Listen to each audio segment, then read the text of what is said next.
China's premier has highlighted the importance of keeping global supply chains, quote, smooth and stable. In his address at the World Economic Forum in Davos, Li Qiang noted a growing north-south divide, which he said was becoming more acute. He stressed the need to cooperate on development. Mr. Li told business leaders that Beijing is open for business.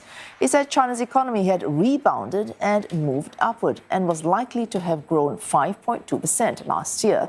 Li Qiang maintaining that investment in the Chinese market is not a risk, but much more of an opportunity.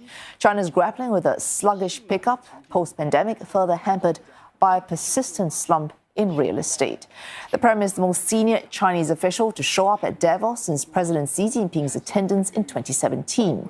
Mr. Li is expected to hold talks with EU Chief Ursula von der Leyen on the sidelines.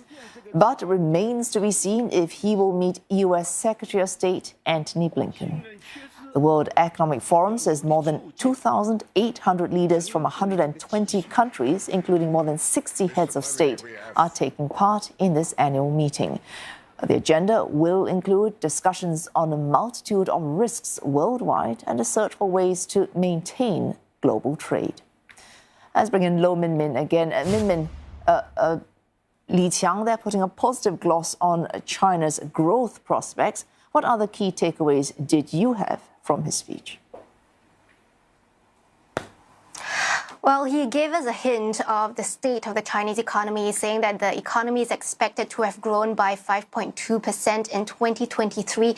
Now, that is a big improvement from the 3% we saw in 2022. But remember that 2022 was a very low base. It was a year of on and off lockdowns when China was still sticking to the zero COVID strategy. And given that 2023 was the year that China had shifted away from zero COVID, bearing that in mind, analysts are saying that this 5.2% expected growth is still the lowest that China has seen since 1990 if we discount the pandemic years. Now, nevertheless, Premier Li sought to reassure his public by saying that China's economy has rebounded and improved.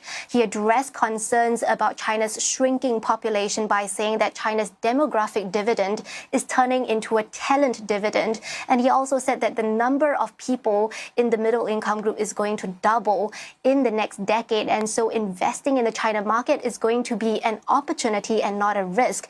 He also condemned trade restrictions without naming countries. He said that these discriminatory practices is damaging, is blocking the flow of the lifeblood of the global economy. And he said no matter how the world situation changes, China is committed to keep opening its doors wider and wider to the world. So, Min, apart from reassuring nervous investors, laying their concerns to rest, what else did Mr. Li hope to achieve from speaking at this meeting? Well, state media has said that the aim of Premier Li's trip is to inject new growth momentum into the economy to promote global cooperation and win-win outcomes. And this is coming after investors are taking money out of China. Many multinationals are spooked by things like the anti-espionage laws, the raids on foreign consultancy firms, exit bans, and also what foreign companies are saying are very unfair playing field that is tilted towards state-owned companies in China. So Premier Li is there to make a pitch for the Chinese economy. At the same time, we also want to look out for who are the other world leaders he will meet on the sidelines of the summit. We know he's already met with his Swiss counterparts, and the two countries had agreed to begin discussions on upgrading their free trade agreement. But we still haven't had any confirmation from the foreign ministry about whether Premier Li will meet with the likes of Ukrainian President Zelensky and also the US Secretary of State Antony Blinken, although the foreign ministry did say that China is committed to playing a constructive role to help find a political settlement to the Ukrainian crisis. All thanks to CNA's Lo Min reporting live there from Shanghai.